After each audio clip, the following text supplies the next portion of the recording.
Deux comptas, deux approches. La comptabilité financière est destinée aux acteurs externes de l'entreprise, que sont les créanciers, l'État, les banques. Elle donne une vision globale de l'entreprise, alors que la comptabilité de gestion est destinée aux acteurs internes de l'entreprise, que sont le chef d'entreprise et les managers. Elle a une vision analytique. Elle décortique le résultat pour apporter des réponses et des solutions. Deux approches complémentaires. La comptabilité financière est donc destinée aux acteurs externes de l'entreprise que sont les banquiers, actionnaires, fournisseurs et clients.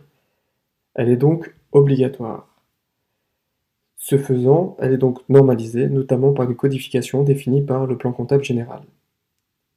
Alors que la comptabilité de gestion est destinée aux acteurs internes de l'entreprise, c'est-à-dire les dirigeants et managers. Elle est facultative, toutefois elle est obligatoire pour la valorisation des stocks et des encours pour le bilan.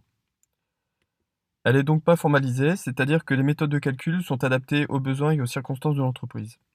Il y a une différence, notamment au niveau de la terminologie produit. En effet, pour la comptabilité financière, un produit c'est ce qui augmente le résultat, alors qu'en comptabilité de gestion, c'est un bien ou un service issu du processus de production. Il y a également une différence au niveau du résultat. On a les mêmes informations, mais on obtient un résultat différent. Je vais donc vous montrer comment on procède au retraitement entre ces deux comptabilités. Donc on va partir de la comptabilité générale, qui est la première colonne de gauche. On va supprimer les charges non incorporables, qui sont certaines charges classées par le plan comptable général parmi des charges d'exploitation, mais en réalité qui n'ont pas d'effet sur l'activité productive de l'entreprise. Alors je vais vous donner des exemples. Vous avez le mécénat, la prime d'assurance vie des dirigeants. Vous avez également l'amortissement des frais d'établissement. Donc on les supprime. On supprime aussi la plupart des charges exceptionnelles. On supprime les prélèvements qui sont faits en fonction du résultat, c'est-à-dire l'impôt des bénéfices et les participations des salariés. Petite remarque, toutes les charges qui sont destinées à se conformer à la réglementation fiscale, comme par exemple les dotations aux amortissements et aux provisions réglementées, on n'en tient pas compte en comptabilité de gestion.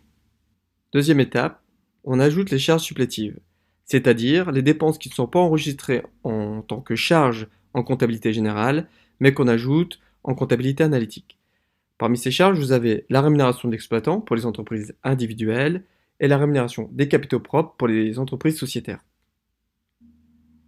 Troisième étape, on répartit sur chaque mois d'exercice les charges qui ont une périodicité plus longue. Exemple, l'assurance et les loyers. Autre étape, on recalcule les dotations aux amortissements en fonction de la durée d'utilisation réelle du bien et non en fonction de la durée fiscalement admise. Donc voilà, on vient de faire un retraitement entre la comptabilité générale et la comptabilité de gestion.